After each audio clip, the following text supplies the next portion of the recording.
Yo, what is up, ladies and gentlemen? It's your boy Izukage here, and this is gonna be. Yo, Izu, dude, what are you doing here? Oh, my bad. This isn't my channel. See ya.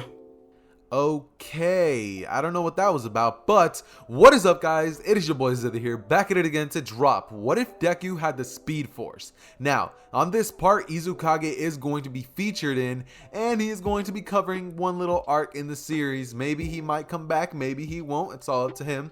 But, that being said, it's been a minute since my boy's been on the channel, so I figured I'd put him back in a feature for the one time. That being said, I don't want to waste you guys' time too much, so we're just going to get started.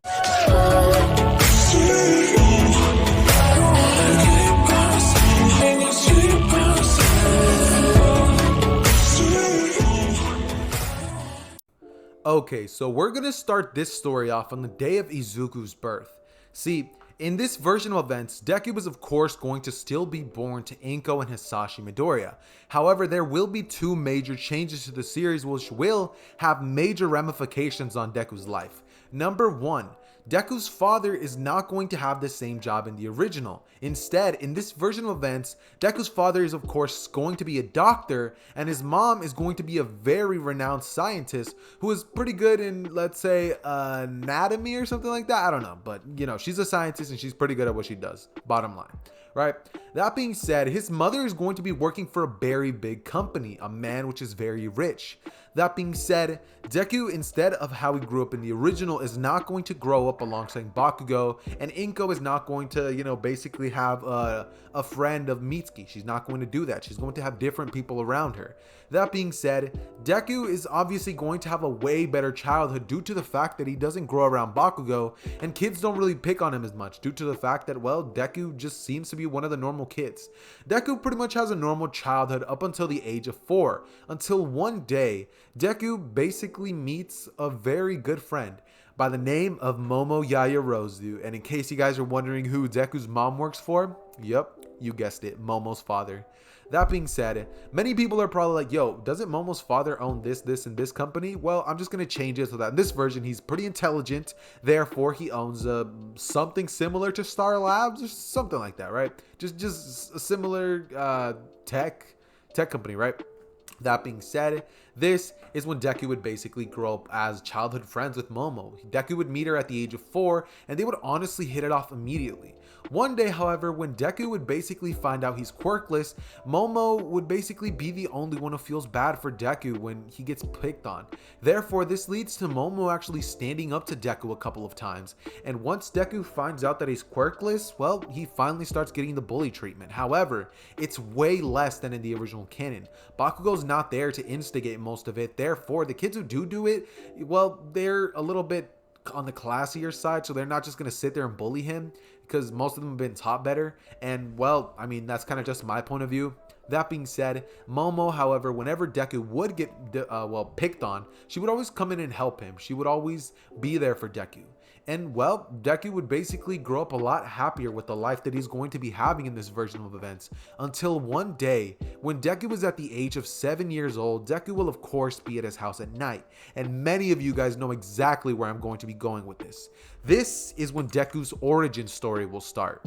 That being said, you guys all know what day this is. The reverse flash, baby. That being said, this is when, well, the man in the yellow suit would of course do the thing to his mother where he stabs her, and well, his father, well, tries to help out with the wound by, well, you know, treating it. He is a doctor. That being said, his prints get on the knife, and that means that Deku's father is charged for homicide. I think that's how you pronounce it, right? Yeah, something like that, right? That being said, Deku at this point would start telling people it was the man in the yellow suit, the man in the lightning. However, nobody would believe him. There's, well, no traces of a man with a yellow suit. There is no proof or evidence that Deku is, well, telling the truth. And to everybody, it kind of just seems as if Deku's just making it up. However, some people in this version of events think that maybe there's a chance that it was somebody else due to the fact that in this world, quirks exist. Powers and, well, kinda metahumans are a real thing in this world. It's not like the normal Earth where there's no powers and this is just completely unbelievable. So in this version of events, when Deku says that, some people who are his friends and fathers kinda believe him for about a year until, well, Flash forward to more events, Deku just changes. Nobody starts believing him, and Deku, well, ends up growing in a similar fashion to Barry Allen. Of course, Deku would always try to visit his father. However, in this version, Deku is more of a well-behaved kid with Momo's father due to the fact that, well, Deku is, of course, allowed to go see his dad. Because in this version, well, Deku's dad, Sashi, would have never said, hey, don't let my son see me. And he would actually want to see his son. He wants to have at least one person who can believe in him, to give him hope. That's all he needs. And Deku would be that person. This would lead to Deku growing up in a nerdy fashion and trying to basically get a job, which will help his father get out of prison someday. He wants to prove someday that it was the man in the yellow suit, just like Barry Allen in the show. That being said, everything, however, is all going to change one night. See, this one we're now going to be having a time skip to when Deku is 15 years old. At this point, Deku would basically be at Momo's lab, or Momo's father's lab, where, of course, Deku would just be experimenting on some things, and he'd just be doing little nerd things, right? This is when Deku would be in the lab with Momo's father. He would basically just be wrapping up some little experiments, which he's helping him out with. He's doing his science, He's doing his science experiment, and, well, this basically leads to Deku, getting a good grade and all that stuff. And this is when they would basically go to, well, Momo's father's lab. It's right at the top of the building, and this is when he would open up like the part where the lightning is going to go through. Is he would, of course, open it. This is where a bunch of chemicals would just be all around him, and this is when the night of the accelerator happens. In this version of events, some of you guys may be a little angry at this. However, I low-key, this is one of the little stories, one of the very few stories where I will, of course, be adding other characters from the other series. See, I kind of want to do a little bit of an actual like CW Flash thing where Deku has to face different problems than Barry, different people, and some similar people. So it's all gonna kind of jumble up to be like a very weird dynamic, to say the least. However, it is going to be extremely entertaining. Reverse Flash is going to be maybe the only villain that I bring into the series. I still do not know if I want to bring in another speedster. However, time will only tell that. Me and Izu, if Izu wants to continue the project, might have to think about that. That being said, this is when Deku would, of course, get struck by the lightning bolt, the one that chooses Deku. This is when Deku would, of course, go into, well, a coma for a couple of months, and Deku at this point would be at the age of 15 years old. He had just turned 15, mind you. Actually, no, let's say he had just turned 14, right? This is when Deku would go into a coma for 10 months, where Momo and Momo's father would consistently see Deku just his heartbeat stop. The machines wouldn't be able to register everything, and this is when Deku would, of course, be saved by Star Labs or Harrison Wells. This would lead to Deku, of course, being saved by the Reverse Flash, the man who shall one day be his greatest enemy. And this is when, of course, Deku, 10 months later, would finally wake up from the explosion of the night, where Deku would wake up hyperventilating, saying, as he would open his eyes wide, he would immediately see all the tech around him as Deku would start to like freak out. This is when two people would come up to him and say, our names are Cisco and Caitlyn. This is when they would both introduce themselves, and I had to add them. Like, I could have just replaced them with other people, but Cisco, I love Cisco, and Caitlyn, bro. Cisco ain't Cisco without Caitlyn. Come on now. That being said, this is when they would basically be the age which they were in the series of the actual version of events in Flash. So Cisco and Caitlyn will both be the same age. That being said, this is when Deku would basically see them, and they would begin to run tests on him, telling him what happened. Deku would find out that he was struck by a bolt of lightning. And this is when Deku would at this point just be like, guys, I feel great. I feel fine. Deku would look at himself in the mirror and be like, lightning gave me abs? And this is when he would just be like, maybe it's a side effect of the lightning bolt. Deku would basically proceed to just grab his clothes, and Deku would throw them on as he would immediately rush to Momo's house. However, this is when Deku would arrive, and immediately, as soon as Deku knocks on the door, Momo answers it. Deku would see Momo, and she would jump on him, and she would smile, and Deku would give her the greatest hug that he could ever muster. She would then give him a big kiss on the forehead and say, "Where have you been? I missed you so much. I saw you die," as Deku would explain to her that he's better than he's ever felt before. and that there's something he's dying to tell her. This is when Momo's father would come in and Deku would kind of just stay a little silent. As it's at this point that, you know, Momo's father would look at him and just be like, Deku. As immediately they would all hug him. Momo's mother as well. I feel like I should give them names. I'm going to go with Momo's father I'm going to call him, let's see, Barry. I'm going to call him Harry. I'm going to call him, I'm going to call Dave. Yeah, Harry. And his mother's name is going to be Felicity. Yeah, Felicity. Yeah, those are your names that I'm definitely going to remember. That being said, this is when Harry would basically look at Deku and say, "You're alive. I thought we lost you." As Deku would look at him and say, "Well, I'm here." As Deku would smile, this is when they would have a giant celebration feast. However, this is when Momo's mother would come in. This being, what name did I give her? Oliver Queen's assistant, Felicity. Yeah, Felicity. I think that name's a little too hard. I'm gonna call her Iris. All right, Iris would come in, and I'm gonna call the father Harry. I believe it is what I said. Yeah, Harry and Iris. All right, it's gonna sound a little weird because now you guys are probably like imagining Barry's father and Iris just together. Ugh, that's such a weird sight. Anyways, that being said, this is when they would celebrate, and she would come in with a dinner to which she almost spills it, but Deku in an instant would use the Speed Force's power to catch it all and put it on the table. Everybody would look at Deku completely astonished as they would say, "Kid, you got your quirk." This is when they would all surround Deku and just start patting him, like telling him it's so awesome.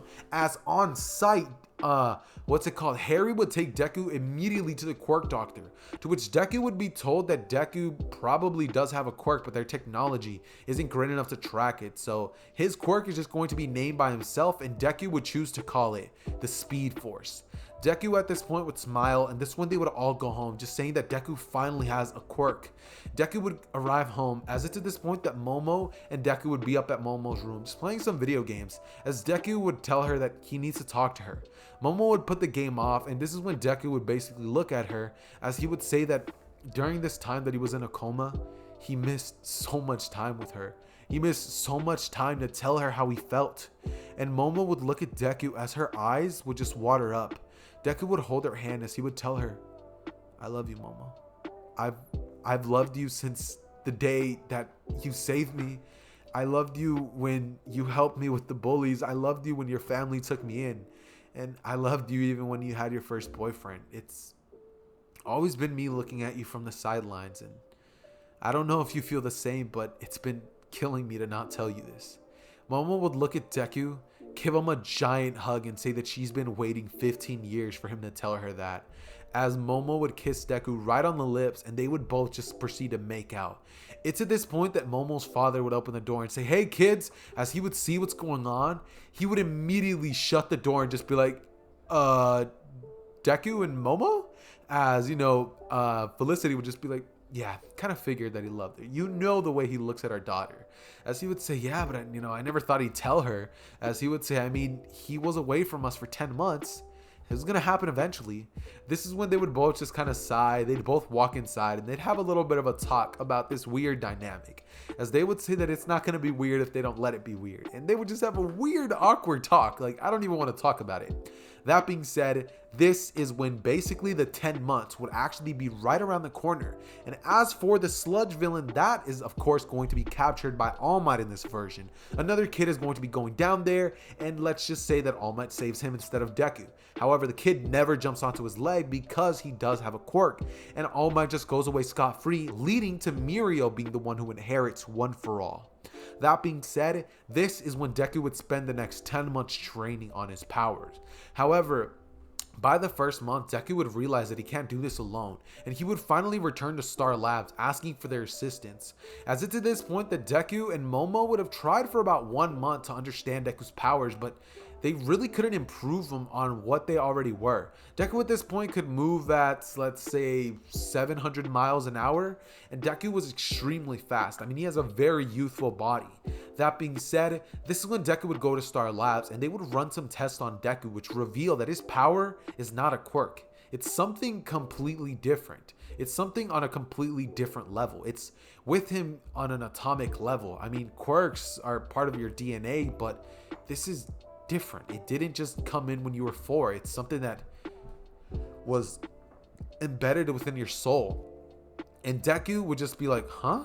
As Momo was actually there when he heard that. This is when Deku would proceed to, for the next 9 months, train with him. Cisco would create a bunch of gadgets for Deku to train. And he would, of course, create the beautiful, beautiful treadmill that Barry has in the original Flash.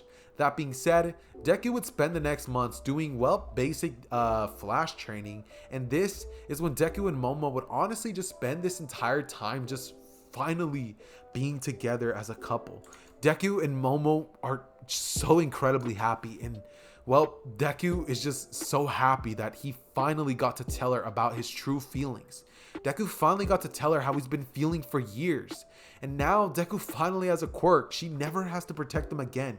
Now Deku can finally do what he's always wanted to. Protect Momo. Give her the love that he's always wanted to give her. And Deku has been spending the last 9-10 months giving her the best time of her life. Deku has been nothing more than the perfect boyfriend. And Momo and Deku have both been training relentlessly for Deku to get more speed. I was about to say more faster, but I'm pretty sure that's wrong. So more speed. Deku would, by the time that he's finally going to go to the entrance exam, would be entering Mach 2 territory. And Deku at this point would have finally mastered moves similar to the Sonic Punch. And let's see, he can do the little whirlwind with his hands where he creates a bunch of like air. He even has the ability to like phase his hand and go through thing, kind of like the reverse Flash can, but that's pretty much the extent to Deku's abilities. Due to Deku actually being smart and not being dumb like the Flash in the actual show, where he just stands in front of people and he's like, hey, be good. Don't do this. And then it gives the villain a chance to hit him. Deku does not do any of that. Deku don't play no games. He knows what it's like to just completely be just fondled. And Deku will never feel like that ever again. Or at least Deku vowed to himself that he would never. That being said, Momo, seeing Deku's extreme growth, would of course train herself. And this would lead to her getting so much more confident than in the original. That being said, this is when the day of the Quirk exam, or no, the day of the US entrance exams. Yes, I was having a little mental brain fart, but yeah, the day of the entrance exams would finally arrive, and this is when Deku would basically go into, well, UA. They would arrive in a limo, and people would immediately turn their heads towards their direction, as they both are actually going into the recommendation exam. They're not even going to go in and take the robot portion. So due to the fact that I don't really know how this little recommendation exam truly goes, I'm kind of just gonna say that Deku and Momo both passed. They're both extremely intelligent due to the fact that, well, Deku quite literally has been trying to spend the last, let's say he was 7, 8, 9, 10, 11, 12, 13, 14. He spent the last 7 years. Why didn't I not just get that off the top of my head? I'm so dumb. Anyways, 7 years trying to get smart enough so he can catch the man who put his father in jail. And that being said, Deku is, well, pretty intelligent. That being said, Deku during the 10 months would have definitely had his thoughts about whether the man who killed his mother that night has a similar ability to his. Maybe he has a quirk similar to that. Maybe he's a speedster too, and that's why it seemed to be a man in lightning. And Deku vowed to one day break his father out of jail and someday help everybody. Be the hero that his mother always thought he could be. Deku is now not going to become some forensic scientist. Deku is going to become a hero so he can save so many people's lives. This way, not only will he be helping his father, but he'll be helping so many other people never have to go through the same tragedy that Deku went through. They'll never have to experiment anything like that. And during the 10 months, Deku would have been taught multiple various forms of martial arts and combat. So Deku is pretty well off when it comes to fighting ability and stuff like that. That being said, this is when Deku and Momo would basically go home and Izu hit it. They get home and got to studying all night. Every subject you could think of, they did it. And the next morning, Izuku and Momo went to have breakfast, and Momo's dad was sitting down and said, "You two woke up late.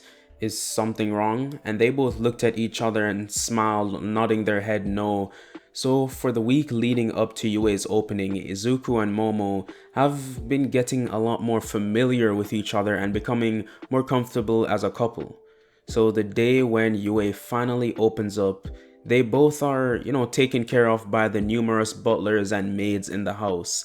Since Harry and Iris are pretty much never at home, they're always working, so the butlers made their breakfast, got their uniforms ready, and drove them to school in a blacked out limo. They stepped out and people recognized them from when they came to the exams a few weeks ago, but still they were amazed. And the two walked together into school, and when they got to their class, Bakugo was arguing with Ida, but he stopped and looked at the two, and he rolled his eyes and thought to himself, ugh, here comes more just like engine legs over here. Izuku and Momo sit next to each other and just wait for their homeroom teacher to get in, but the class started getting louder and louder until Aizawa burst out from underneath the table from his sleeping bag and said, "Can you all just shut up? I'm trying to get some sleep." And everyone was confused who this guy even was, and Aizawa said he was their homeroom teacher, and if they keep annoying him, they'll be expelled. Hearing that this guy was their teacher, everyone sort of got on their best behavior, but Bakugo still didn't care and had his legs up on the table. So Aizawa said, or whatever, get your PE gear and meet me outside. But before they did, Uraraka mentioned that weren't they supposed to have some assembly to welcome the new students? But Aizawa told them those little gatherings won't amount to much on their journey to become a hero, so it shouldn't be a problem. So Uraraka, she was like, okay bro, I see your reasoning. So everyone goes and collects their gear, they go to the locker room and go change, and Mineta, he tries to peep through the little hole, but Izuku is not having it, especially with Momo on the other side. So the entire time he was standing guard in front of that peephole to make sure perverts like Mineta wouldn't be able to see anything. So after they're finished, they head out to the fields where they meet Aizawa, and he's waiting there with this tablet looking device in his hand and a ball. So he calls up the person with the most points, and in this case it would be Bakugo still, because Izuku didn't take the traditional entrance exams, he just got in through recommendation. So Bakugo would go up and Aizawa asks him what was the furthest he's ever thrown in middle school, and Bakugo just says a really slow number, like 70 meters or something. Still pretty impressive for a middle schooler, but nothing compared to what he was about to do. So Aizawa tells him to throw the ball, but instead use his quirk this time. And Bakugo, he tries it out and he throws it, and it goes over 700 meters. It goes around 705. And Aizawa is impressed and everyone is amazed. That length, that is seriously impressive. So they go on to the other events and they're like long jump, sprints, 100-meter dashes, but all of these are dominated by Izuku. Literally his quirk is that versatile that basically anything Aizawa throws at Izuku, he can do with his quirk. And people like Bakugo and Todoroki and Ida are watching him and they're sizing up to him like, who's this guy? Like, why is he so strong? Why is his quirk basically good in every single situation? And Bakugo, he's getting like really pissed off. And when it comes to Izuku's time to throw the ball, he just grabs the ball and starts spinning his hand in a circle and throws it further than 700 meters. It goes 1300 meters. And that was conservative because Aizawa saw that Izuku wasn't going all out, and when he tried to erase his quirk, he couldn't do anything. Like, it's not something he could erase. It's not a mutant quirk, he doesn't think. So why? Well, of course, we know it's not a quirk in the first place, so he wouldn't be able to do that. But anyways, after all the tests are complete, Bakugo is in 5th in the overall quirk apprehension rankings. It goes from Izuku to Momo to Todoroki to Ida and then Bakugo. His quirk just didn't really translate to anything else like push-ups, which his quirk can't really help in any way, shape or form. So Bakugo, seeing these rankings, is absolutely livid. He is mad at everyone who came above him and he's wondering to himself how he got this weak. How is he below these weaklings, these side characters? All this time, Bakugo's position as the strongest has never been tested. Since Izuku wasn't around, everyone just worshipped him as the next #1 hero. So after the test outside, everyone returned and changed in the locker rooms and just returned to class for regular subjects like math, algebra, the usual. So after school, Izuku and Momo, their butler comes pick them up, they call them in, and they pull up in the limo as well, and this time they're with some of their classmates, and they're seeing this and they're like, oh, they're rich, rich. So people like Sue and Uraraka see this and they're pretty impressed. When they get home, there isn't much to do, so not much to explain, so let's just switch to the next day. And when they get into class, they're expecting Aizawa to be there, but they don't see anyone. And when the class is filled and everyone's there, they still haven't seen their homeroom teacher and wondering, like, where is he? But then All Might busts through the door and says, coming through the door like a normal person. Some of the students were shocked and shouted, All Might! And he was like, okay everyone, calm down, calm down. And he explains about the hero versus villains test and basically that Aizawa left it for them to see how they would act in a villain situation just like that in a enclosed building. With that said, the walls behind them flip open and reveal their hero suits. And for his outfit, Izuku actually got Star Labs to make it and it looks basically identical to Barry Allen's suit. So when the class meets at the observation room, Izuku sees Momo's outfit and his eyes are wide and he's like, whoa, I did not expect that. But hey, Izuku's enjoying it. So when it comes to the teams, of course Ida asks how the whole team system would work, and All Might just says, well, I'm gonna pick at random. And Ida is saying in his head, well, that's such a dumb way to pick. But the teams end up almost exactly the same, with Uraraka being swapped out for Momo because, why not? They're the power couple. So as soon as Bakugo and Ida are allowed into the building to, set up, because the villains do get to set up first, Momo turns to Izuku and says, promise me you're gonna make this a team effort because I know you can just run in there and touch the bomb anyways. And Izuku, he's like nervously laughing because that was his plan, but he's like, yeah, promise, yeah, sure. So as soon as they enter, Bakugo, he's gunning straight for them because, not because it's Izuku, because in canon he went for him because of the vendetta he had for Izuku and, he had this strange power. But now it's because they beat him in the Quirk apprehension test. So he wants to make sure to himself that he's stronger than the both of them, so he's going in head first. So Izuku gets into the building and he thinks for a second and he's like, well, if she won't allow me to go by myself, well, why don't bring her? So Izuku picks up Momo bridal style and speeds up to the top floor. And they realize the bomb wasn't up there because Bakugo and Ida were actually being strategic and put it on one of the lower floors. So Izuku had to go floor from floor while carrying Momo, which wasn't really that much work, but he finally found it on the 5th floor. So Izuku gets there and he just sees Ida and he's wondering where Bakugo is. Maybe he's in a corner somewhere just waiting to jump out and launch an explosion at them. So Izuku is going in with caution. He turns to Momo and says, make a massive shield. I'm gonna go look for Bakugo. And I think you can take Ida, right? And Momo says, who do you think I am? And Izuku just smiles and says, I know you got it. So he runs off while Momo deals with Ida. The reason Izuku is doing this is because mainly he just wants to give Momo something to do because he can literally just run in and touch the bomb, they win. But he wants to cover all their bases so Momo can deal with Ida and potentially touch the bomb while he can go for the other option to capture both of them. So Izuku goes looking for Bakugo and he hears these banging noises and so he runs towards them. And when he does, he sees a wall explode and Bakugo coming out just completely drenched in sweat because he's been doing this for a while, he's trying to find them and he hasn't. So Bakugo sees Izuku and he's like, there you are. And he marches towards Izuku and launches an explosion, but Izuku starts vibrating all the atoms in his body and going completely intangible. The explosion just goes right through Izuku and he speeds behind Bakugo and starts punching him rapidly. Bakugo falls onto the ground, but he's not gonna give up that easily. And while Izuku is walking away, he says, you think you've won? Well, think again. And Izuku turns around to witness Bakugo pull the pin on his gauntlet, and he was going to run, but the explosion sent him back flying into a wall. because Izuku just wasn't expecting the magnitude of the explosion to be that great.